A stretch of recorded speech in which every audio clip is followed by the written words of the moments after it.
আসসালামু আলাইকুম। আজ শুক্রবার, তাড়াতাড়ি রান্না শুরু করে দিয়েছি। আজ আমি রান্না করবো, এখানে পোলাও বসিয়ে দিয়েছি। পোলাওটা রান্না করবো। চারটা ভাজা ভেজে নিয়েছি, চারটা ভাজা হয়ে গেছে। এখানে আমি আলুটা ভাজি করবো। আমি পোলাওর সঙ্গে আলু ভাজি খেতে খুব পছন্দ করি। এগুলো ছোটো আলু।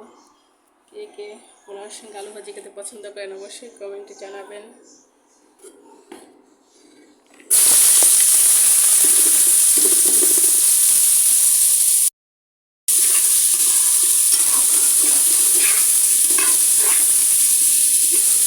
শুক্রবারে একটু স্পেশাল খাবার না হলেই চলে না। আমি চেষ্টা করি শুক্রবারে একটু ভালো কিছু খাওয়ার। আজকে মুরগির মাংস রান্না করবো, আলু ভাজি, ডিম, লাউ।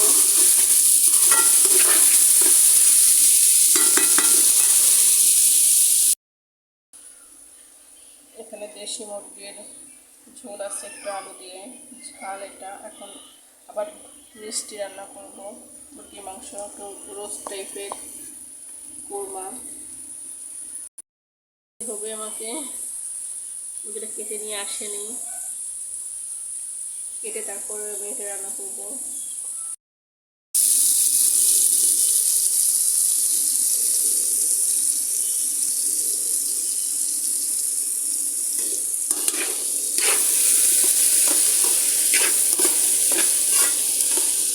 শ্বশুরবাড়ি তো রংপুর জেলায়, রংপুর জেলার মানুষ এখানে পোলাওয়ের সঙ্গে আলু ভাজি খেতে খুব পছন্দ করে। আমিও খাই, তার পোলাওয়ের সঙ্গে আলু ভাজি তেমন একটা খেতে পছন্দ করি না। আমি পোলাওয়ের সঙ্গে শুধু ডিম, মাংস এগুলো আমি খাই। কিন্তু আমার মেয়ে এবং হাজব্যান্ড খুব পছন্দ করে আলু ভাজিটা।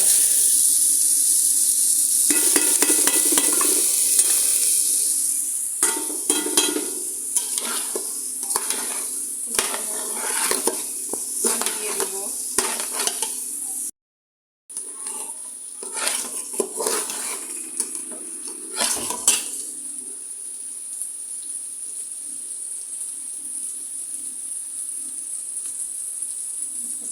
কাঁচামরিচ দিয়ে দিলাম। এবার আমি এখানে পানি দিয়ে দিব, ঠান্ডা পানি দিয়ে দিব।